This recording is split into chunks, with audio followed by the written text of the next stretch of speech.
Hello and welcome to livealittlehigher.com.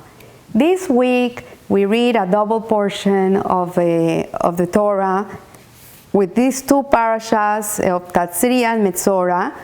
And these two parashas talk largely about an affliction that was called saras. And this saras was a spiritual phenomenon that would happen to a person in the case that they spoke evil about other people, they did lashon hara, or they spoke just like negative about a person. And this would create this type of leprosy in their skin. It began in their homes, and then in their furniture, and then in their clothes, and eventually it would go into their skin.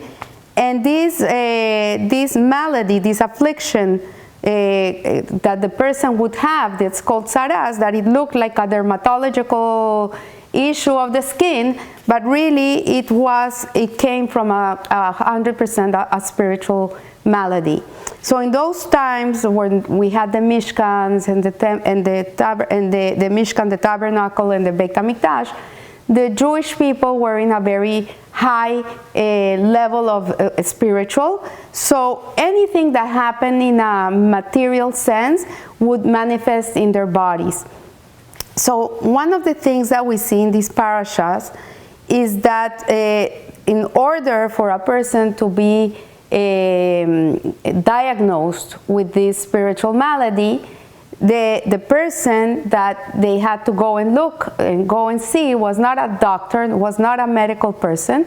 It was actually the Kohen Gadol, the high priest. In the case of this Torah portion, it was Aaron HaKohen, the high priest. And the person would go to the high priest, and the high priest would determine if the person had saras or they didn't have saras.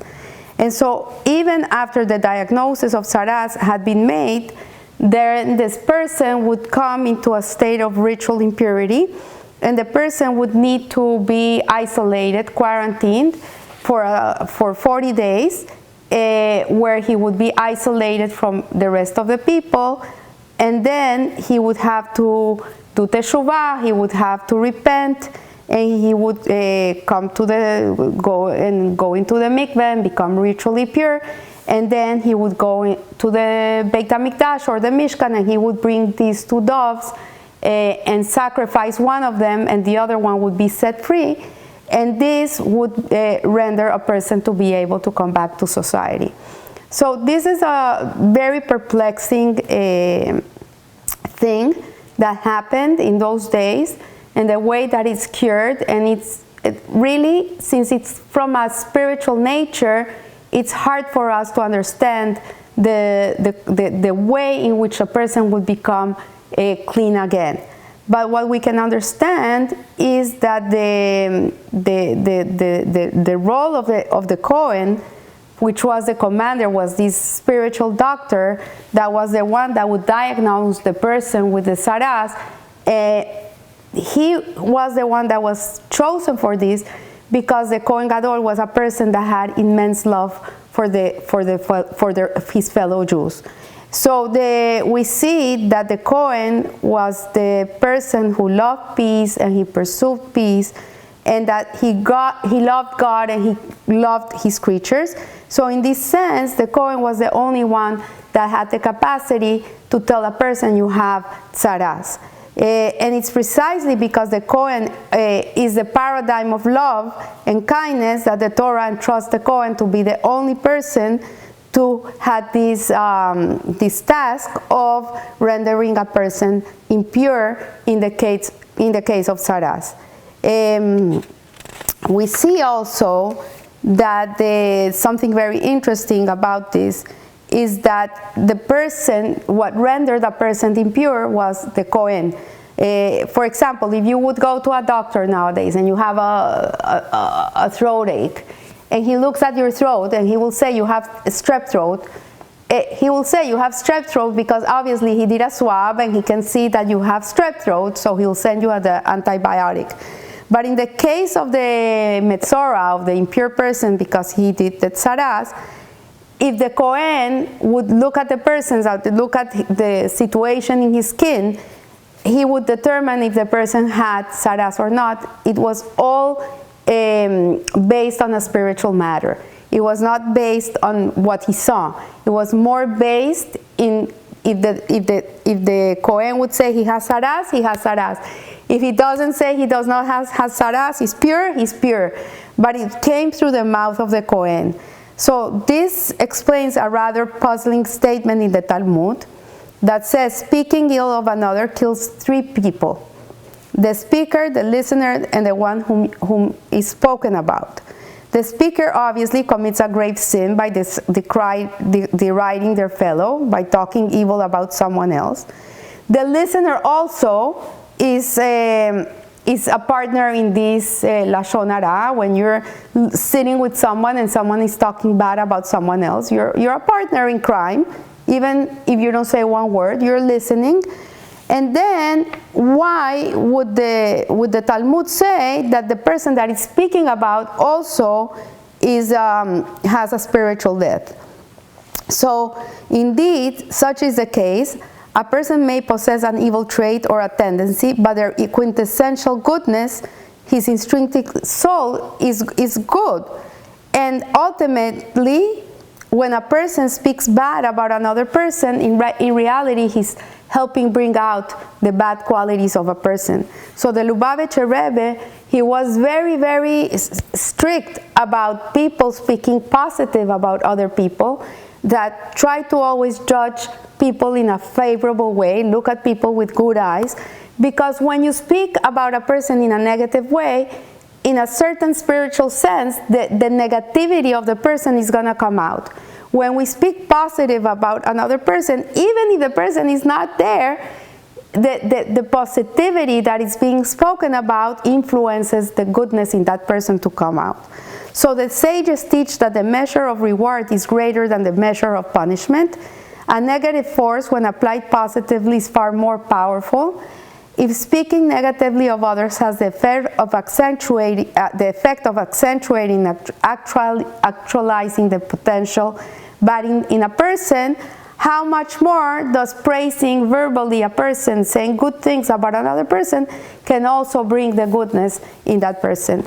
So we're entering the month of Iyar, and in this month we are in the middle of we already started since the second night of Pesach. We started counting the Omer, which is 7 weeks in which we take our 7 emotional attributes, and we make these combinations. Every week we take one of these 7 attributes, which will be the ruling attribute of the week.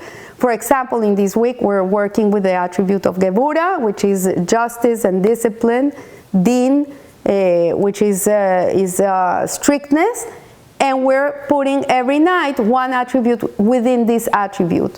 And we do this for 7 weeks. We do all these configurations until we come to Shavuot and we receive the Torah.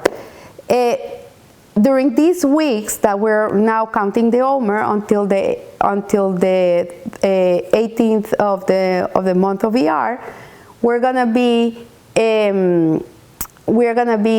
mourning the death of the students of Rabbi Akiva. And what happened to these students? That they died. 24,000 students of Rabbi Akiva died. And why did they die? And why till today we're still mourning these students? It's because they were not kind to each other. There was sinat hinam. And the Hofetz Haim, in his book, One Lesson a Day, which I really tell everybody you should learn 1 lesson a day of this book, to learn the proper laws of speech and how we have to speak about other people, because sometimes you need to say negative things about a person. Sometimes people are not acting in a good way, but there's a halacha, there's a law, there's a way in which we can speak about people where we're not denigrating them and we're not harming them in any way. The problem with the students of Rabbi Akiva, imagine there were 24,000.